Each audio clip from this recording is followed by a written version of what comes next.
اگلے دن ہمارا پروگرام چمن جانے کا تھا۔ صبح 9 بجے ہم ہوٹل سے نکل گئے۔ آج امتل نے سفید قمیض اور سفید پتلون پہنی ہوئی تھی۔ شہر سے نکلے تو عاطف نے جھنڈا گاڑنے والے سردار صاحب کا ذکر چھیڑ دیا۔ امتل بے تحاشا ہنسنے لگی۔ میں نے کہا، کتنا عجیب اتفاق ہے، جب کامرانی صرف 2 گام رہ گئی تھی تو کمبخت بوڑھیا آفت ناگہانی کی طرح ٹپک پڑی۔ شاید اسی کو لوگ قسمت کہتے ہیں، لیکن امتل اس بارے میں بالکل سنجیدہ نہیں تھی۔ وہ برابر ہنستی رہی۔ راستے میں شیخ بانڈا، بلیلی، کچلاک اور یارو کے گاؤں آئے۔ سڑک کے دونوں جانب حسب معمول سیب کے باغات تھے، جن میں سرخ سیب لگے ہوئے تھے۔ دائیں ہاتھ پہاڑوں کا اونچا سلسلہ چلا گیا تھا۔ کچلاک سے آگے ایک عجیب نظارہ تھا۔ سڑک کے ساتھ ساتھ چھوٹی بڑی گول مول نوکدار پہاڑیوں کا سلسلہ دور تک چلا گیا تھا۔ ان کا رنگ سیمنٹ کی طرح تھا اور ایسا لگتا تھا جیسے ابھی ابھی کوئی لپائی کر گیا ہو، حالانکہ یہ بالکل فطری عمل تھا۔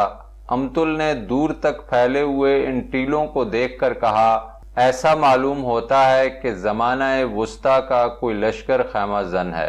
عاطف نے برجستہ جواب دیا، مگر جیسے سپاہ شکست کھا کر بھاگ گئی ہے۔ افراتفری میں خیمے گڑے کے گڑے رہ گئے ہیں۔ ہاں، بالکل یہی نقشہ ہے، میں نے تائید کی۔ قدرت کا یہ کھیل کتنا غیر قدرتی ہے، اس میں ذرا بھی انتشار نہیں ہے۔ سب مادے کی کارستانی ہے، امتل بولی۔ جب گیسوں سے مایا اور مایا سے زمین بن رہی تھی تو اس اندھے عمل نے عجیب و غریب نتائج پیدا کیے۔ جواہرات، کوئلہ، تیل، سونا اور دوسرے معدنیات کے علاوہ پتھر کے یہ مجسمے بھی گاڑ دیے گئے تھے، اور کسی غیبی ہاتھ نے لپائی کر دی، میں نے گویا تائید کی۔ ہاں، یہ عجیب سا لگتا ہے، عاطف بولا۔ میں اس طرح کا منظر پہلی بار دیکھ رہا ہوں۔ زمین کی عمر جانے کتنے کروڑ سال ہوگی، غالباً اس لپائی کی عمر بھی اتنے ہی برس ہوگی۔ سڑک تنگ تھی مگر ٹریفک زیادہ نہیں تھی۔ اکا دکا بسیں چمن اور کوئٹہ کی طرف آ جا رہی تھیں۔ تقریباً 12 بجے ہم سرانان پہنچ گئے۔ سرانان ایک چھوٹا سا گاؤں تھا جو سڑک کے دونوں طرف آباد تھا۔ یہاں ایک چھوٹا سا بازار بھی تھا۔ ہم چائے پینے کے لیے رک گئے۔ جو ہی ہماری جیپ کھڑی ہوئی، 10-12 سال کا ایک پٹھان لڑکا دوڑتا ہوا آیا اور بولا، صاحب روز کھائیں گے؟ ہم نے ایک دوسرے کی طرف دیکھا۔ روز نیا نام تھا ہمارے لیے۔ بھائی ہم چائے پیئیں گے، کہاں ہے دکان تمہاری؟ میں نے پوچھا۔ صاحب ہم چائے نہیں بیچتے، ہمارے ہوٹل میں صرف روز پکتا ہے، ساتھ والے ہوٹل میں چائے ملے گی۔ ہم اتر کر چائے کی دکان پر چلے گئے۔ ساتھ والی دکان میں 5-6 دمبے لٹک رہے تھے جن پر چربی چڑھی ہوئی تھی اور ان کا گوشت نہایت اعلیٰ قسم کا لگ رہا تھا۔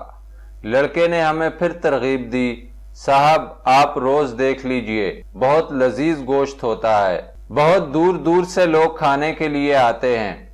لڑکے کی ترغیب میں بڑی صداقت تھی۔ ہم نے اٹھ کر دیکھا، 5-6 بڑے بڑے دیگچوں میں گوشت کے بڑے بڑے ٹکڑے تھے۔ ہر ٹکڑا پاؤ 1.5 پاؤ سے کم نہ ہوگا۔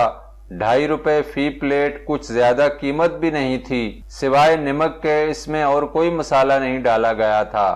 دمبے کی اپنی چربی میں پکایا گیا تھا، لیکن بلا مبالغہ میں بیان نہیں کر سکتا کہ یہ کس قدر لذیذ گوشت تھا۔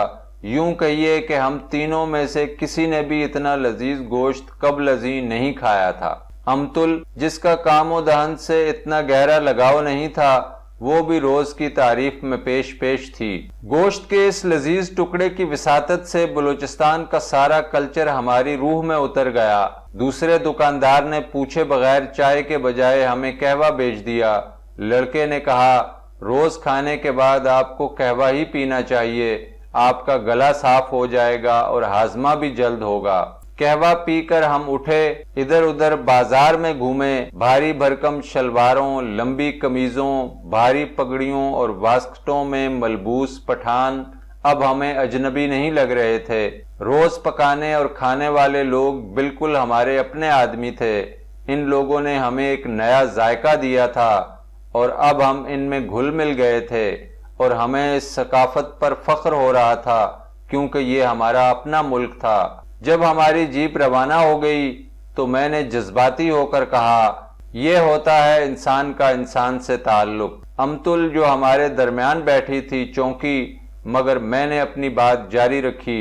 مجھے یہ لوگ بہت اچھے لگے، کتنا کھرا اور صاف ستھرا سودا بیچتے ہیں، جیسے ان کے چہروں پر کوئی کھوٹ نہیں، ویسے ان کے دیگچوں میں اصلی اور کھری چیز ملتی ہے، کوئی ملاوٹ نہیں، کوئی دھوکہ نہیں۔ اپنے بھاری بھرکم کپڑوں کی طرح بھاری بھرکم دل رکھتے ہیں۔ میں نے کنکھیوں سے دیکھا، امتل مسکرا رہی تھی اور سامنے دیکھ رہی تھی۔ اب ہم گاؤں سے نکل آئے تھے، دائیں بائیں اور آگے دور تک سپاٹ اور خشک میدان تھا، تا حد نظر سیاہی مائل تقریباً فٹ 1.5 فٹ کی جھاڑی زمین کے بھورے سینے پر اس طرح پھیلی ہوئی تھی جیسے چہرے پر چیچک کے داغ۔ کہیں کہیں اکا دکا خانہ بدوشوں کے آڑے ترچھے سیاہ اور بھورے رنگ کے خیمے نظر آ جاتے تھے، جہاں ایک آدھ گدھا، خچر اور مرغیاں چر رہی ہوتیں، کتا بھونکتا، چند قدم بس یہ جیپ کے ساتھ دوڑتا اور پھر واپس خیمے کی طرف چلا جاتا۔ میں نے امتل سے کہا، قدرت نے انسان کی ضرورتوں کا پورا خیال رکھا ہے۔ مرغی کو دیکھیے، کتنا مفید جانور ہے، انڈا اور گوشت مہیا کرتا ہے، کتنی سادگی اور سپردگی ہے اس میں۔ کتا رکھوالی کرتا ہے، گدھا بار برداری کے کام آتا ہے، اور گھوڑا اپنی سرکشی اور طاقت کے باوجود انسان کے تابع ہے۔ بکری دودھ دیتی ہے اور زمین، اناج، سب کچھ انسان کے لیے ہے۔ انسان کو پیدا کرنا بے مقصد نہیں ہو سکتا۔ ہاں، میں بھی سوچتی ہوں، مادہ اتنی منظم سازش نہیں کر سکتا۔ سانپ، بچھو اور جونکیں، آخر انسان انہیں کیا کرے گا؟ عجیب جواب تھا، نہایت پیچدار۔ آپ خاموش ہو گئے۔ امتل نے میری طرف دیکھا۔ آپ نے ہاتھی کا ذکر نہیں کیا، یہ بھی پالتو جانور ہے۔ انسان نے اس کی پشت پر ہودج رکھی اور زرہ بختر پہن کر اس پر بیٹھ گیا اور پھر انسان کو کچلنے کے لیے آگے بڑھا، چنانچہ صفیں الٹتا چلا گیا اور فتح و کامرانی کے جھنڈے گاڑتا چلا گیا۔ انسان بھاگتا رہا اور تاریخ بنتی چلی گئی۔ یہ جو چھوٹے آڑے ترچھے سیاہ خیمے میں اکیلا انسان آپ کو نظر آ رہا ہے، یہ تاریخ سے بچھڑا ہوا آدمی ہے، تاریخ کا ستایا ہوا آدمی۔ یہ تاریخ سے بھاگ گیا ہے اور انسانوں سے دور چلا گیا ہے، اکیلا ویرانوں میں، جنگلوں میں، پہاڑوں میں۔ ہم نے اس کا نام خانہ بدوش رکھ دیا ہے۔ اگر آپ اسے جاننے کی کوشش کریں تو یہ وہی سپاہی ہے جو ہاتھی کے بھاری بھرکم پاؤں کے نیچے کچلے جانے کے خوف سے بھاگ گیا تھا اور آج تک امن کی تلاش میں بن مارا مارا پھر رہا ہے۔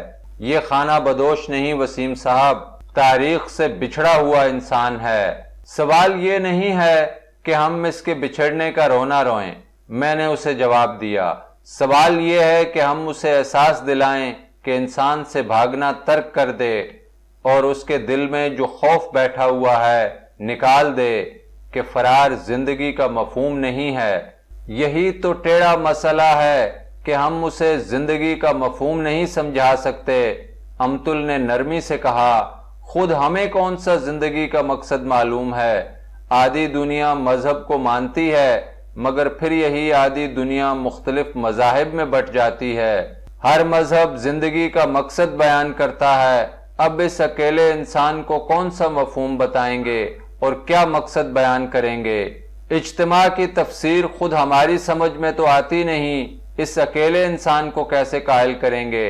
میں نے 1-2 لمحے کے بعد کہا، ہم اسے یہ تو سمجھا سکتے ہیں کہ آوارہ گردی چھوڑ دے، خیمے کی زندگی ترک کر دے۔ خیمہ اسے آندھی سے نہیں بچا سکتا، انسانوں سے دور رہ کر اسے معاشرتی اور سماجی تحفظ نہیں مل سکتا۔ وہ بڑی آسانی سے ایک چھوٹا سا گھر بنا سکتا ہے۔ قانون کی پناہ میں آنے کے بعد اس کا تاریخ سے بچھڑنے کا احساس خود بخود مٹ جائے گا۔ امتل ہنس پڑی۔ آپ چاہتے ہیں اڑتے پنچھی کے پر کاٹ دیے جائیں؟ نہیں، میں یہ نہیں چاہتا۔ میں اسے واپس زندگی کی طرف لوٹانے کا خواہش مند ہوں۔ آپ کی خواہش ہے وہ ایک چھوٹا سا مکان بنا لے، ایک چھوٹی سی نسل کا فرد بن جائے، ایک چھوٹے سے علاقے کی روایتوں میں گم ہو جائے۔ ایک مختصر اور محدود سی زبان کے تعصب کا شکار ہو جائے، پہاڑوں، زمینوں اور دریاؤں کو پوجنے لگ جائے، علاقائی بتوں کی پرستش شروع کر دے۔ ہاں، آپ اسے پکا دنیا دار آدمی بنانا چاہتے ہیں، کیونکہ آپ بھی ایسی ہی زندگی پر یقین رکھتے ہیں۔ ہاں، میں ایسی ہی زندگی پر یقین رکھتا ہوں۔ میں نے چڑھ کر کہا، میں انسان کی قربت سے خائف نہیں ہوں، کیونکہ میں انسان ہوں اور میں سانپوں میں نہیں رہ سکتا۔ میں انسان کے ضمیر پر یقین رکھتا ہوں۔ ہزار خامیوں کے باوجود میں انسان سے مایوس نہیں ہوں۔ یہ میرا نقطہ نظر ہے، میں اسی نقطہ نظر کے لیے جینا پسند کروں گا۔ بسد شوق امتل اس رواداری سے بولی، یہ نقطہ نظر نیا نہیں ہے، روز اول سے انسان اسی نقطہ نظر کا آسرا لے کر جی رہا ہے۔ بیچارہ کیا کرے، ہمارے جینے کی امنگ انتہائی سطحی ہے، کہیں دولت کی فراوانی، کہیں عورت کی آغوش کی گرمی، کہیں ہوس اقتدار کی آرزو اور کہیں نام و نمود کی خواہش۔ مگر افسوس ہے کہ آدمی کو یہ سب کچھ نہیں ملتا اور وہ زندگی اس کے لیے بتا دیتا ہے۔ اگر یہ سب کچھ مل جائے، اس کی سب خواہشیں پوری ہو جائیں، تو شاید پھر اسے پتہ لگے کہ زندگی کتنی بے معنی چیز ہے۔ مگر میں کہتا ہوں امتل کہ اگر کوئی آدمی اپنی پسند کی عورت کی امنگ کو زندگی کی معراج سمجھتا ہے تو آپ کیسے فیصلہ دے سکتی ہیں کہ یہ امنگ سطحی ہے؟ ہم ایسے فیصلے کو حتمی کیوں سمجھیں؟ ہم یہ کیوں نہ کہیں کہ یہ ایک مایوس آدمی کی ذہنی اختراع ہے؟ ہاں، یہ درست ہے، امتل نے تسلی سے کہا، واقعی یہ ایک مایوس آدمی کی ذہنی اختراع ہے۔ اختراع نہیں بلکہ تجربہ ہے۔ اختراع میں شک و شبے کی گنجائش ہو سکتی ہے، مگر تجربے میں قطعی یقین ہوتا ہے۔ میں یقین کی بات کرتی ہوں، مگر افسوس ہے، انسان کی فطری کمزوری ہے کہ دھوکہ کھاتا رہے۔ میں نے بات کا رخ موڑتے ہوئے کہا، اگر انسان کو نام و نمود کی خواہش ہے تو اس میں کیا برائی ہے؟ آخر یہ خواہش انسان کو فطرت نے ودیعت کی ہے۔ ہاں، یہیں آ کر بات ختم ہو جاتی ہے کہ فطرت جو چاہتی ہے کراتی ہے، پھر نیکی اور برائی کا تصور کہاں باقی رہ جاتا ہے، اور زندگی کے معنی کیا رہ جاتے ہیں؟ چونکہ چرند پرند اور درند سب زندہ ہیں، اس لیے ہم بھی زندہ ہیں۔ ہاں، تو پھر یہی اصول ٹھہرا نا۔ میں پھر لاجواب ہوتا جا رہا تھا۔ اب ہم گلستان کے قصبے کے قریب سے گزر رہے تھے۔ یہاں سڑک کے دونوں طرف سردے کے باغ تھے۔ ہم نے جیپ روک لی۔ چاروں طرف زرد سنہری سردے پتھروں کی طرح کھیت میں بکھرے پڑے تھے۔ یہاں ہم نے 2 آنے سیر کے حساب سے سردے خریدے۔ کچھ دیر بعد ہم قلعہ عبداللہ پہنچ گئے۔ یہاں سے پہاڑی سلسلے بھی شروع ہو گئے تھے۔ ایک اونچا پہاڑ ہماری راہ میں حائل تھا۔ اس پہاڑ کے اس طرف چمن کا قصبہ تھا۔ ہماری جیپ اب چڑھائی چڑھ رہی تھی۔ اچانک امتل نے شور مچا کر ہمیں متوجہ کیا۔ وہ ایک پہاڑی سلسلے کی طرف اشارہ کر رہی تھی۔ وہ دیکھیے، وہ پہاڑی، جیسے جج کے سر پر ٹوپی۔ واقعی یہ عجیب و غریب نظارہ تھا۔ بالکل جج کی سفید گھنگریالی ٹوپی کی طرح چونے کے سفید پتھر کی گھنگریالی جھالریں یوں لگ رہی تھیں جیسے دیو مالائی دور کے پتھر کا کوئی عظیم جج انصاف کرنے بیٹھا ہو۔ نیچے ریلوے لائن نظر آ رہی تھی اور یہ لائن پہاڑ کے اندر کہیں گم ہو گئی تھی۔ پہاڑ پر فاصلے سے جگہ جگہ ٹاپو بنے ہوئے تھے۔ معلوم ہوا کہ یہ ٹاپو سڑک اور ریلوے لائن کی حفاظت، سرنگ کی نشاندہی اور دفاعی نقطہ نگاہ سے تیار کیے گئے تھے۔ یہ سرنگ تقریباً 8-9 میل تک چلی گئی تھی اور پہاڑ کے اس طرف جا نکلتی تھی۔ غالباً یہ پاکستان ریلوے کی سب سے لمبی سرنگ تھی۔ کچھ دیر بعد ہم اوپر پہنچ گئے۔ یہ جگہ شیلا باغ کہلاتی ہے۔ نام بے حد خوبصورت اور رومانٹک تھا، لیکن نام کی مناسبت سے نہ یہاں باغ تھا اور نہ کوئی شیلا، وہی خشک پہاڑ اور سنگلاخ چٹانیں جو بلوچستان کا مقدر ہیں۔ ہم جیپ سے اتر آئے۔ ہمارے بالکل سامنے ایک پتھر پر سطح سمندر سے یہاں کی بلندی 8,500 فٹ لکھی ہوئی تھی۔ گویا مری سے یہ جگہ اونچی تھی۔ پہاڑ کے اس طرف تا حد نظر خشک اور تھل میدان، لیکن 8,500 فٹ کی بلندی سے یہ خشک اور ویران علاقہ جادو کی نگری کا پراسرار تاثر دے رہا تھا۔ سنگلاخ چٹانوں کی طرح اس خشک وادی میں بھی ایک ناقابل بیان عظمت اور متانت تھی، بالکل چاند کی ویران سطح کی طرح۔ پتھریلی میدانی وادی میں ریل کی لائن چمک رہی تھی اور خاکستری رنگ کا تاریخی قصبہ چمن نظر آ رہا تھا، جس کے انگور بہت مشہور ہیں، لیکن دور دور تک کہیں سبزے کا نام و نشان نہیں تھا اور چمن کے انگوروں کا بچپن کا تصور زائل ہوتا جا رہا تھا۔ بعد میں معلوم ہوا کہ چمن میں انگور کابل اور قندھار سے آتا ہے۔ چونکہ یہ چمن پاکستان کا آخری ریلوے ہیڈ ہے، اس لیے فروٹ کی جتنی بلٹیاں اندرون ملک جاتی ہیں ان پر چمن لکھا ہوا ہوتا ہے، لہٰذا منڈیوں میں یہاں کا مال چمن کے نام سے متعارف ہوتا ہے۔ چمن پہنچ کر ہم نے ایک چھوٹی سی دکان میں قہوہ پیا۔ یہ چھوٹے دکاندار قہوے کے اتنے ماہر ہوتے ہیں کہ ہم شہر والے ہزار کوشش کے باوجود اتنا عمدہ اور خوشبودار قہوہ نہیں بنا سکتے۔ امتل نے افغانستان اور پاکستان کی سرحد دیکھنے کی خواہش ظاہر کی تو ہم جیپ میں بیٹھ گئے۔ پاکستان کسٹم چیک پوسٹ پر ہماری جیپ روک لی گئی۔ ہم نے اپنا مدعا ظاہر کیا تو انسپیکٹر نے کہا، یہ سامنے پاکستان کا جھنڈا لہرا رہا ہے اور وہ پرے چوکی دیکھیے، وہ افغانستان کی سرحد میں ہے اور اس پر افغان جھنڈا لہرا رہا ہے۔ امتل نے جواب دیا، نہیں صاحب، ہمیں تو آگے جانے دیجئے، میں وہ بارڈر دیکھنا چاہتی ہوں، وہ لائن، وہ لکیر جو دو ملکوں کو الگ کرتی ہے۔ میں دیکھنا چاہتی ہوں کہ سرحد کے دونوں طرف کی مٹی کا رنگ ایک سا ہے یا جدا جدا۔ انسپیکٹر ہنس پڑا۔ اس نے جیپ روک لی اور ہمیں پیدل جانے کی اجازت دے دی۔ پاکستانی چوکی جس پر سبز پرچم لہرا رہا تھا، ہمیں پھر روک لیا گیا اور بتایا گیا کہ آگے پاسپورٹ اور ویزے کے بغیر جانے کی اجازت نہیں ہے۔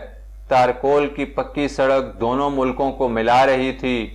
دونوں چوکیوں کے درمیان لوہے کی موٹی زنجیر نے سڑک کو بلاک کر رکھا تھا۔ زنجیر کے اس طرف پاکستان کا اور اس طرف افغانستان کا سپاہی ٹہل رہا تھا۔ دونوں سپاہیوں کے رنگ روپ، ناک نقشے میں زیادہ فرق نہیں تھا، البتہ دونوں کی وردیوں میں نمایاں فرق تھا۔ دونوں ملکوں کی بسیں اور ٹرک کھڑے تھے اور ان کی چیکنگ ہو رہی تھی۔ خاصی مصروفیت، چہل پہل اور گہما گہمی تھی۔ یہاں تقریباً ہر قوم اور ہر نسل کا آدمی نظر آ رہا تھا۔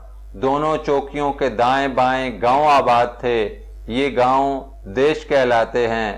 دیش پشتو زبان کا لفظ ہے اور تقسیم کے معنوں میں استعمال ہوتا ہے، یعنی دو سرحدوں کی تقسیم۔ اسی رعایت سے آس پاس کے دونوں گاؤں کا نام دیش پڑ گیا تھا۔ یہ گاؤں عجیب و غریب گاؤں تھے۔ یہاں کے باشندے ایک یعنی پٹھان نسل سے تعلق رکھتے تھے، لیکن ان کی شہریت کا اصول انوکھا اور منفرد تھا۔ جن گھروں کے دروازے پاکستان کی طرف کھلتے تھے وہ پاکستانی شہری تھے، اور جن کے دروازے افغانستان کی طرف کھلتے تھے وہ افغان شہری تھے۔ مثلاً ایک باپ کے دو بیٹوں کے گھروں کے دروازے اگر مختلف سمت میں تھے تو دونوں بھائی دو ملکوں کے مختلف شہری بن گئے تھے۔ اگر اس گاؤں کا کوئی افغان شہری آپ کا دوست بن جائے تو بغیر پاسپورٹ اور ویزے کے آپ کو کابل اور قندھار کی سیر کرا سکتا ہے۔ اسی طرح پاکستانی شہری بغیر کسی تردد کے کسی افغان شہری کو کوئٹہ کی سیر کرا سکتا ہے۔ دوستی کے بغیر بھی یہ کاروبار جاری رہتا ہے۔ قندھار کے سیر کی فیس 10 روپے اور کابل کی 30 روپے ہے۔ قندھار چمن سے صرف 75 میل ہے، البتہ کابل 400 میل کے لگ بھگ ہے۔ جو ہی آپ چمن میں اترتے ہیں ایجنٹ آپ کے پیچھے لگ جائیں گے۔ ان پر اعتماد بھی کیا جا سکتا ہے کیونکہ ان کی روایت ہے کہ حفاظت سے آپ کو پہنچائیں اور واپس لائیں۔ دراصل یہ ان کا کاروبار ہے۔ عجیب و غریب روایات ہیں اس گاؤں کی۔ بین المملکتی اخوت و رواداری کی ایک انوکھی مثال۔ اس گاؤں کے لوگوں کی زبان، شکل و صورت، تہذیب و تمدن اور روایات ایک جیسی تھیں، لیکن یہ دو ممالک کے باشندے تھے اور بلا شبہ ان کی وفاداریاں اپنے اپنے ملک سے تھیں۔ دونوں اطراف کے لوگ اپنے ہی جھنڈے کو سلام کرتے تھے۔ یہ سب باتیں جان کر امتل بولی، دنیا کے ساختہ حقائق نے انسان کو کتنا مجبور کر دیا ہے۔